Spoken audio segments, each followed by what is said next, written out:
पण पोलिसांकडून असा प्रकार होतोय तर हे कुठे ना कुठे पोलिसांचं एक पोलीस स्टेटकडे महाराष्ट्र हा पोलिसांचा संबंध नाही. त्या ठिकाणी असलेल्या जे पोलीस होते त्यांच्या मागे जी अदृश्य शक्ती होती, ही अदृश्य शक्तीची ताकद, त्या अदृश्य शक्तीने या पोलिसांना करायला लावलं. नाही तर महाराष्ट्रातला पोलीस असं कधीच स्वतःहून करणार नाही. एवढा माझा महाराष्ट्र.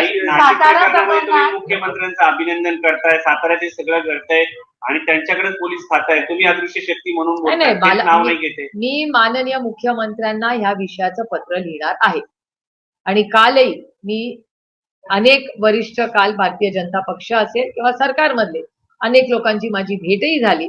त्यांनाही मी काही गोष्टी ह्या सांगितल्या आहेत, कारण का दिल्लीमध्ये काही गोष्टी आलेल्या आहेत वर्तमानपत्रात आणि चॅनलवर, काही नाही आलेल्या.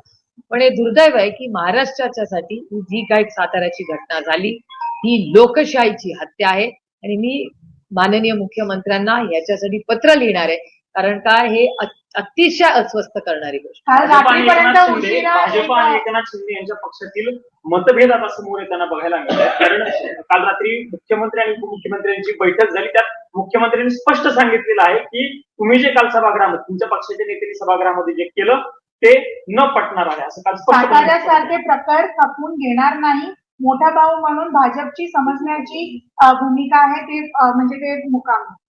बघा आता काय त्यांच्या दोघांमध्ये चर्चा झाली ही मला माहिती नाही, तुम्ही म्हणताय म्हणून मी ऐकते.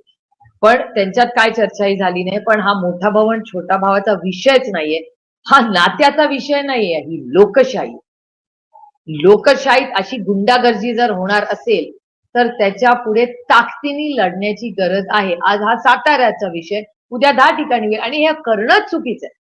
म्हणजे मी शंभूराजेजींनाही फोन करणार आहे आणि मकरंद पाटलांना मी ऑलरेडी फोन करून सगळी माहिती घेतलेली आहे. निवडणूक रद्द व्हावी अशी मागणी कराल तुम्ही? का नाही कर, माझं म्हणणं आहे ही जर त्यांना इथे न्याय मिळत नसेल तर मकरंद पाटील आणि शंभूराजेंना जर धक्काबुक्की झाली असेल तर ते दोघंही कॅबिनेट मिनिस्टर आहेत, त्याची पारदर्शक इन्क्वायरी झाली पाहिजे. आणि जर सरकारने त्यांना एक तर त्या सरकारचे भाग आहेत, म्हणजे ज्या सरकारमध्ये तुम्ही आहात तेच सरकार तुम्हाला धक्काबुक्की करतंय. ते पांडुरंगा काय दिवस बघायला लागतायत महाराष्ट्रामध्ये. आणि मित्र पक्षांना, त्यांचे मित्र पक्ष आहेत ना, म्हणजे मला आश्चर्य वाटतंय की एकीकडे तुम्ही सत्तेमध्ये एकत्र आहात आणि दुसरीकडे त्याच भावाला धाकट्या भाऊ तुम्हीच म्हणताय त्यांना. मी कुणाला धाकटं बिकटं समजत नाही, मी सगळ्यांना समान समजते. पण धाकट्या भावाला जर अशी धक्काधुक्की असेल तर आपल्याला सगळ्यांनाच आत्मचिंतन करायची वेळ आहे की महाराष्ट्राचं राजकारण चाललंय कुठल्या दिशेने. आणि हे सुसंस्कृत महाराष्ट्राचं राजकारण नाही. मराठी माणूस हा एक स्वाभिमानी माणूस.